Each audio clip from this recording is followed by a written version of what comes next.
This game is good. Don't leave! As the great Zaffy cinema vigilante would say, I know this game is buggy and clunky and has a plethora of issues, but it's good. And in this video, I'm going to tell you why it's good. At least why I personally think it's good. And I'm going to be straight up with you right now, up front.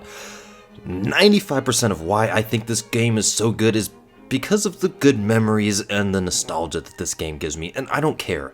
I've spoken in previous videos about how I believe there is a place for nostalgia. Now, blind nostalgia, however, can be a detriment. Not everything is as good as you remember it was when you were 7. But there is a place for nostalgia, and I do believe that it's worth talking about. Hey there, all you beautiful dinosaur hunting, limb dismembering, FMNF being compadres. Welcome to the Milky Donut. See, I threw it back with that intro there. I think you guys missed that, so I'm going to start using that again from now on. Now, before I get started in telling you why Turok Evolution is probably better than people give it credit for, alright, hold on. It might not be better than people give it credit for, but it does do things that are good that games don't do anymore, and for me, it's good, so we're going to yap about that later. But I got the Discord link fixed. That's right, after like a year of disappearing off YouTube and everything else, I'm back. So I'm going to put the link to that in the description. Join that if you want to just talk about video games, movies, if you're having a bad day and just want to yap. Perfect. Join it. Subscribe to the channel to become a guardian of the glaze, and let's get into it. So Turok Evolution released, I believe, simultaneously on the Xbox, the PS2, and the GameCube. I don't remember. Let me look it up.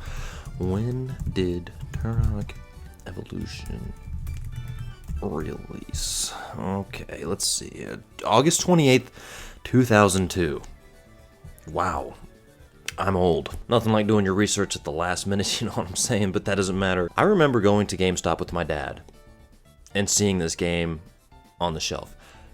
And I don't know how you can't direct your immediate attention to this game because the cover art, whatever you think of this game, you gotta admit, the cover art is phenomenal. And that was just like a thing that games were good at back in the day. I don't know what it was, why it changed, but now it's just like a generic landscape shot, and there's like 7 different characters on the cover, and it's like it just doesn't grab your attention in the same way. Same with movie posters. What happened to good movie poster art? Like, there has not, I can't remember in recent times there's been like a genuinely good movie poster. I mean, we had Jaws, Jurassic Park, The Thing, like all these movies were so good and like captivated your attention, and now it's just they all look the same. It's kind of sad, but anyways. Also, now that I'm like playing the timeline in my head, I must have gotten this game like late in its release because I was definitely older than 9 when this game came out. I was like maybe 12, so I must have just like happened to see it like years after it came out. Anyways, I convinced my dad to buy it even though it was rated M. He really didn't care that much. He thought about it for like 30 seconds and then we're like, all right, we'll get it. So we bring it home. I remember my grandparents were both there. My sister was there, but she was like really, really little. And my mom was there. We were all like sitting in the living room. I just specifically remember it. And I put it in, I booted it up, and the intro, the oh so beautiful intro of that axe just flying through the air. You know what I'm talking about. Splats the dude's head all over the place, and my mom was like, what are we doing here? What did you buy him? It was like, my grandpa thought it was awesome. It was great. It was just such a core memory. So basically, this was like me and my dad's game. Like, this was like the 2-player, I mean, we played a lot. We played like Ace Combat, we played Siphon Filter, a lot of games, but like this one was like the definitive PvP game that we played.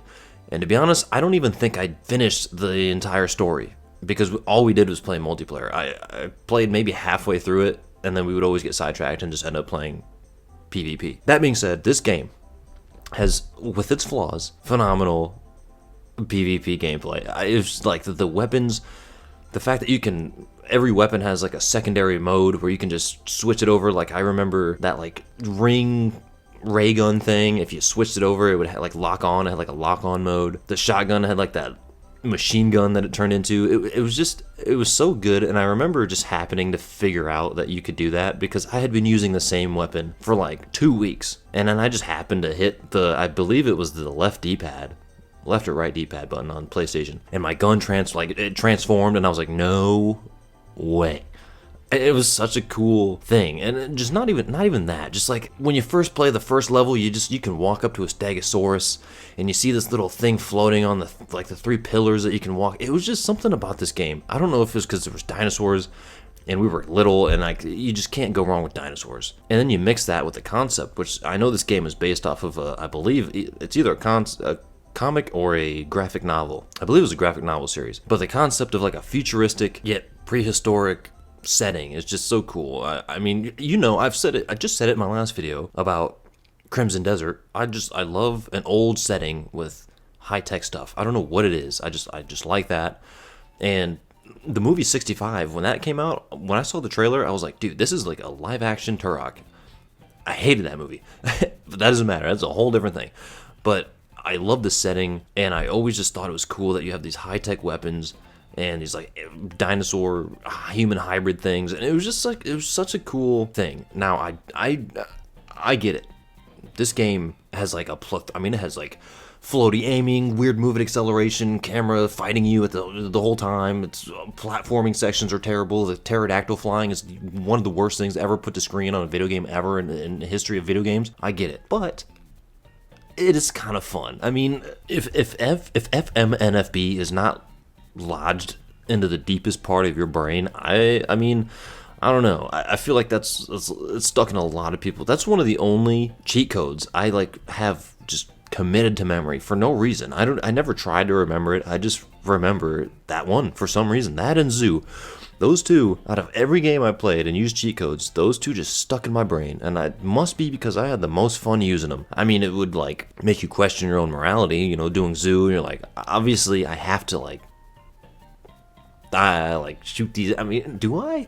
And then but anyways, it made for some great memories. Now, from what I remember the story, it was pretty lackluster. Like, I really don't remember much of the story anyways. I think, honestly, genuinely, what happened was I got to the flying levels, and I played them for like 5 hours trying to get past, like, the simplest level. It wasn't even that the level was difficult. Like, the enemy variation was fine. Everything was fine, but the mechanics of flying were... Whoever thought that that was a good idea upon release, like, if you can't get it right, then just don't do it at all, because, good lord. I mean, how many, you just bounce off the wall. All you do is bounce off the wall, and then you bounce off, and you hit the other wall, and then you have people shooting at you, and then you're just gonna like break your PS2 controller because you're about to rage because it's nothing you're doing. It's literally like flying I don't even know. I'd rather have the Wright brothers give me the first draft of their plane and be like, hey, fly this thing, and I'm like, okay, it's probably better than the pterodactyls in Turok Evolution. So, I mean, you got that going for you. But a lot of the gameplay is very clunky, very glitchy, some of which made for good times and better gameplay in my opinion. But then there were the things that made this game like core memories. I mean, like being able to strategically dismember people, like each limb, was like something new, at least as far as I was aware. I had never played a game where if I shot the dude's right arm, his right arm flew off and blood was just spurting everywhere. And then he's basically just like a little stump, and you just leave his head and you just finish him. Like, it was just the little things like that. And like I said, the multiplayer was always so fun to me. Say what you want about the level design as far as like the story goes, because the level design, I've heard a lot of complaints about how it's very inconvenient, which is probably the case. But a lot of games in that era, like the game progression was not very well optimized. That's not an excuse, because there were tons of games that were older and from that era that had that outdo games now, like by far. So it's really not an excuse. I'm just defending this game. And the sad part is that the skeleton of this game is something that could have been really good. I really think that if they just would have not rushed the game, because I know this game, the production was extremely rushed. If they just would have taken their time and made the game that the developers may have wanted to make, but who knows what, I don't even know like the whole lore behind why this game was so rushed and why it has so many issues. But if they just would have slowed down and made the game optimized and just took their time, I think we could have had an entire Turok series, like a good game series, maybe even movies. And I know that there's the Xbox, that Turok that came out, and the older ones, but that's not what I'm talking about. I'm talking about we could have like an actual, household name game. And it's sad because it could have been, like I said, it could have been so good. There's so much potential. There's just some glaring issues that really get in the way of the good stuff. But I still love this game. I know there's people that do love this game and have great memories of it. I want to actually replay the story. I know I'd probably kill myself because it's probably extremely difficult to play nowadays, especially because of how it plays, which old games are fine because I can play through Ocarina of Time, I can play through Jak 2, I can play through Ratchet and Clank, and I can be just fine because those games are like phenomenal. But nonetheless, I do love Turok Evolution. I do think that it has like kind of like a little cult following, and it doesn't necessarily deserve all of the hate. 95% of it, sure. But I feel like that other 5% I can save for some love for this game because I just love it. And I know there are people that feel the same way I do, and I just wanted to yap about it. I was thinking about Turok, and I was like, you know what? That's a good game.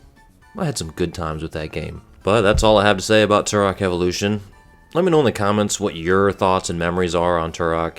If you like this game, if you hate it, if you had good memories, if you never heard of it, never played it, I still want to hear about it.